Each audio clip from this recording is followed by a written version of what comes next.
Hello everyone, this is Agent Ross and welcome back to the channel. In the last episode, equipment started modifying the player's final stats, but those stats still don't affect combat yet. In this episode, we are fixing that. We will make attack increase outgoing damage, defense reduce incoming damage. We will build a small training dummy so we can test the full combat pipeline. This is where the engine starts feeling like a real RPG system instead of a just collection of UI features. First, we will go to the event types. Inside here, we're going to add a new event. We are going to call this event Damage Resolved. The damage system will emit a final damage resolve event after all math is complete. That gives UI and debug tools something clean to react to. Next, we are going to create a new component. We will call this component name.js. And then we can create the class by typing export class name extends component constructor value equals entity super this.value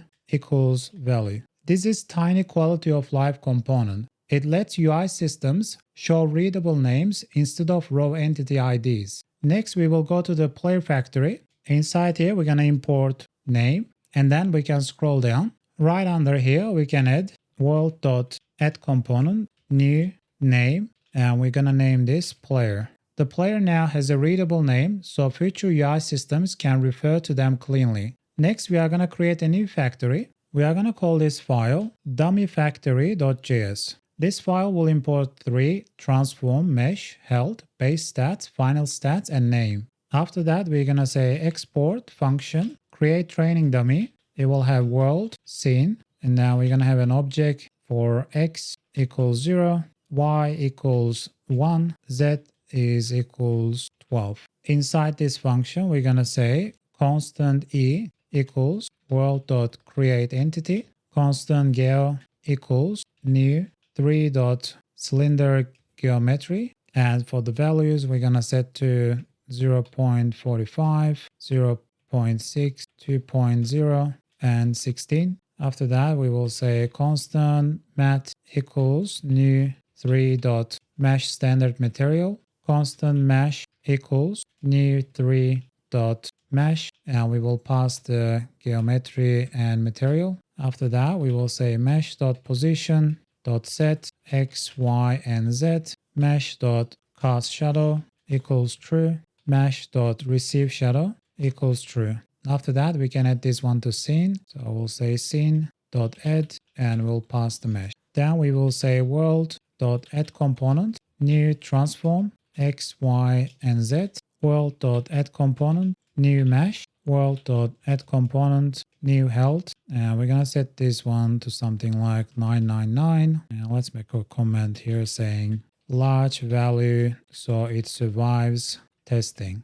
World.add component, new base stats, and we'll say attack is 0, defense is 1. Then we're gonna say world.add component, new final stats, world.add component, new name, and we can name this training dummy. And finally, we can return the entity. The dummy is just another ECS entity with health and stats. That's important. It means the same combat system that work on player can also work on enemies later. Next, we will go to the test level. We will import create training dummy, and then we can scroll down. And right at the bottom here, I'm going to add the training dummy. So we'll say create training dummy, and we pass the values and the position. We are placing the training dummy in front of the player path, so it's easy to test attack values. Next, we will go to the input file. Inside here, we're going to add new flags. So first one, we're going to say this.attack pressed equals false. This.attack held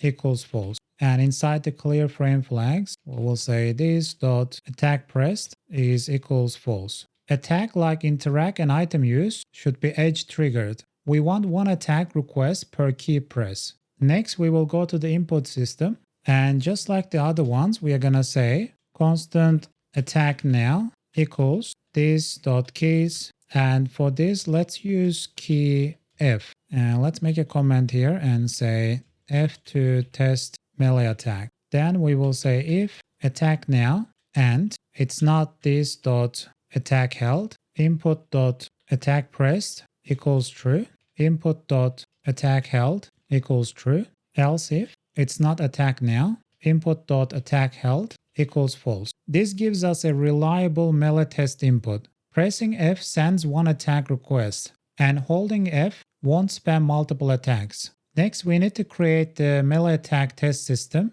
So for that, we are going to create a new system file, and we are going to name this file MeleeAttackTestSystem.js. This file will import system, query, player control, input, transform, health, death, and event damage. After that, we are going to say export class MeleeAttackTestSystem extends system. We will have the update function, and then inside the update function, we're going to say constant players equals query dot entities with world player controlled input transform. If players dot length is 0, return constant player equals players 0. Constant input equals world dot get component with player and input. Constant player transform equals world dot get component player and transform. If it's not input dot attack press, return constant targets equals query dot entities with world transform and health. Let best target equals null. Let best distance square equals infinity. Constant max range equals 2.25. Constant max range square equals max range times max range. For constant E of targets, if E is player, return. If world dot has component with that, continue. If world dot has component player controlled, continue. Constant T equals world dot get component transform. Constant dx equals t dot x minus player transform dot x. Constant dy equals t dot y minus player transform dot y. Constant dz equals t dot z minus player transform dot z. Constant distance square equals dx times dx plus dy times dy plus dz times dz. After that, we're going to say if distance square less than or equals max range square and distance square less than best distance square equals distance square, best target equals E. And after this for loop, we're going to say if best target is null, return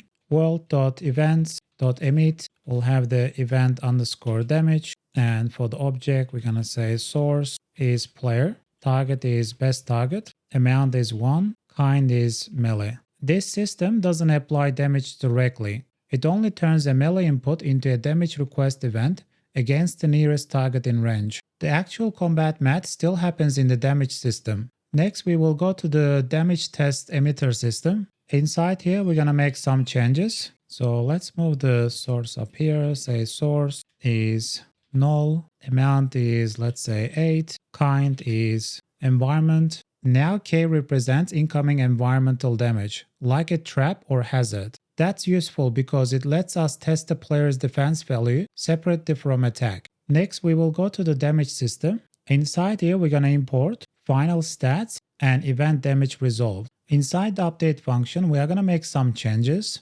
Right under here, we're going to say constant target stats equals world.getComponent, event target, and final stats. Constant source stats equals event.source, not equals null, question mark, world.getComponent, event.source, and final stats, otherwise null. Then we're going to say constant base amount equals number.isFinite, event.amount, question mark, event.amount, if not 0. Constant attack value equals source stats, question mark, source stats.attack, otherwise 0. Constant defense value equals target stats, question mark, target stats.defense is 0. Then we need to create the combat formula. So let's make a command here, say combat formula, final damage equals max 1 base plus attack minus defense.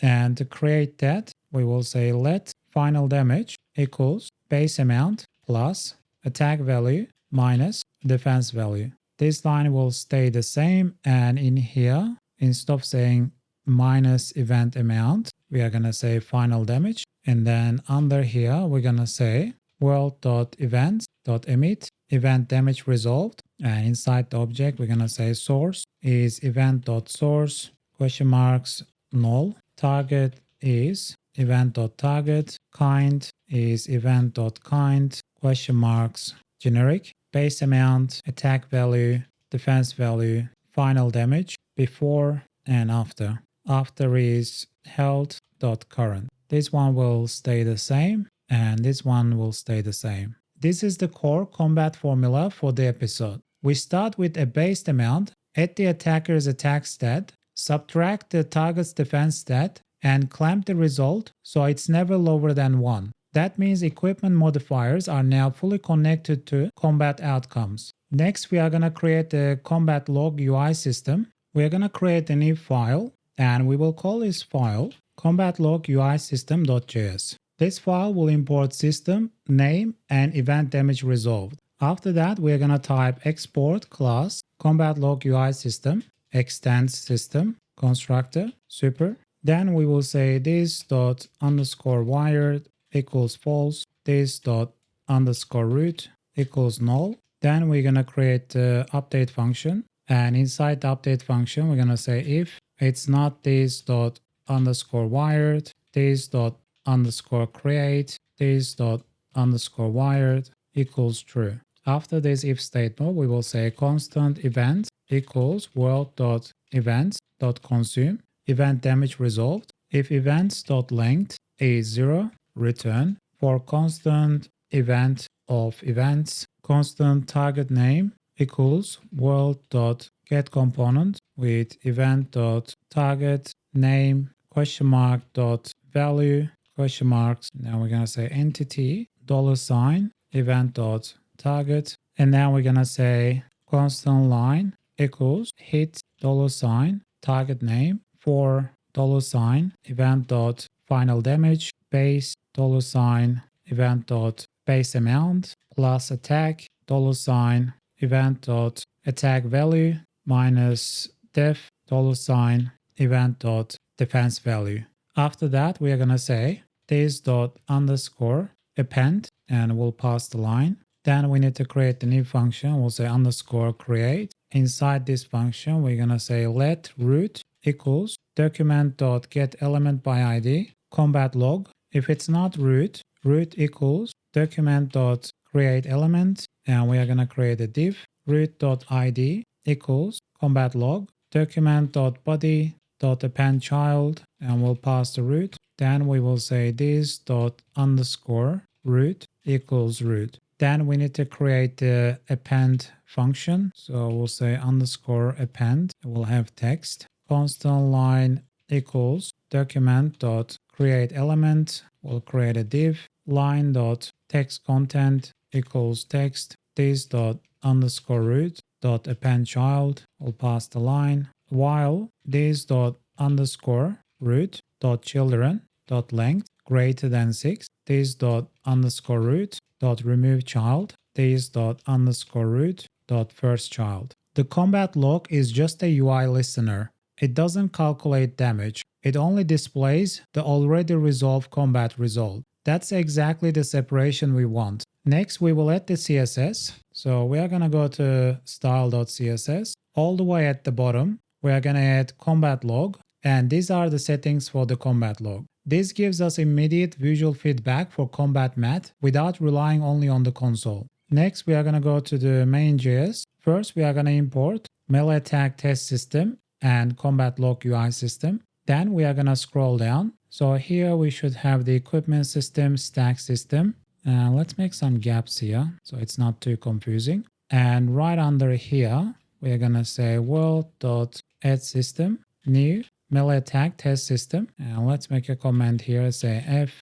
attack request. And let's move these things to below as well. Let's cut it from here and scroll down. And let's put them right under here as well. So we have the test damage emitter system, emits event damage. So let's say K incoming damage test. And after that, we have the equipment UI system, stats UI system, and we will also need the world.addSystem new combat log UI system. Order is important here. Stats must be up to date before combat happens. The attack systems must emit damage requests before the damage system resolves them. And the combat log should run after the final damage has already been calculated. Now let's go ahead and test it. I'm gonna make the game screen bigger.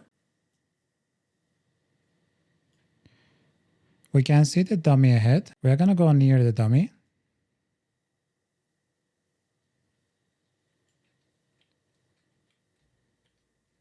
And press F. Nothing's happens. So let's check our console. And no errors prints out. What we want to do, we want to go back to the Visual Studio. And inside here, I want to check a few things. So the order is correct. And let's go ahead and check the test double factory. The position, this one is fine. Dummy has a transform and a health, so that's okay as well. And let's go to the MeleeAttackTestSystem. And in here, we say if E is player, return. So instead of return, this actually needs to be continue.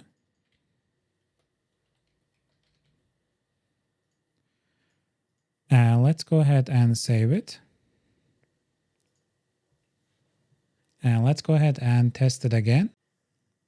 So we don't have any weapon and we don't have any weapon equipped. We are going to go near the dummy.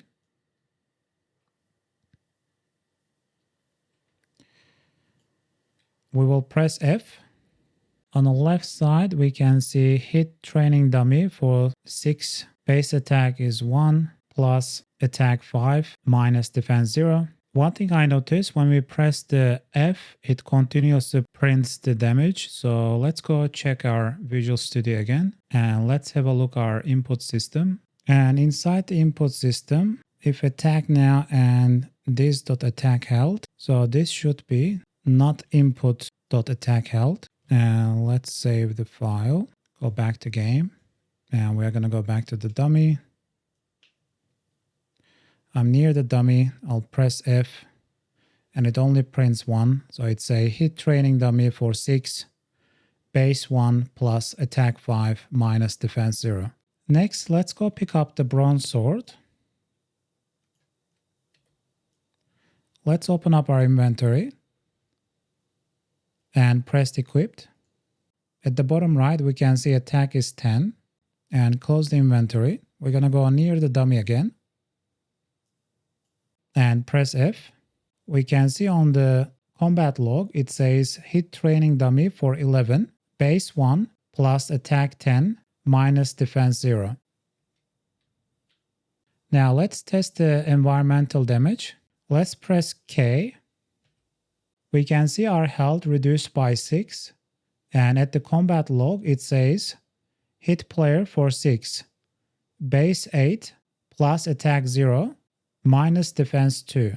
We can press again and it will go down to 88. And same thing, hit player for 6, base 8 plus attack 0, minus defense 2. Then we can press 1 to use the health potion. And we are back to 100 health. And on the right side, we can see -1 health potion. And total we have 2. And that's episode 29. We now have attack and defense fully integrated into the combat pipeline. Weapons can increase outgoing damage, defense can reduce incoming damage, and the result is resolved through the same event-driven architecture we have been building the whole time. This is a major milestone because equipment and stats are now affecting real gameplay outcomes instead of just UI. In the next episode, we will build on this by adding armor and a second equipment slot, so both offense and defense can be tested through actual gear choices. If this was helpful, please like the video and subscribe to the channel. And I'll see you guys in the next episode. I'm Agent Russ. See you next time.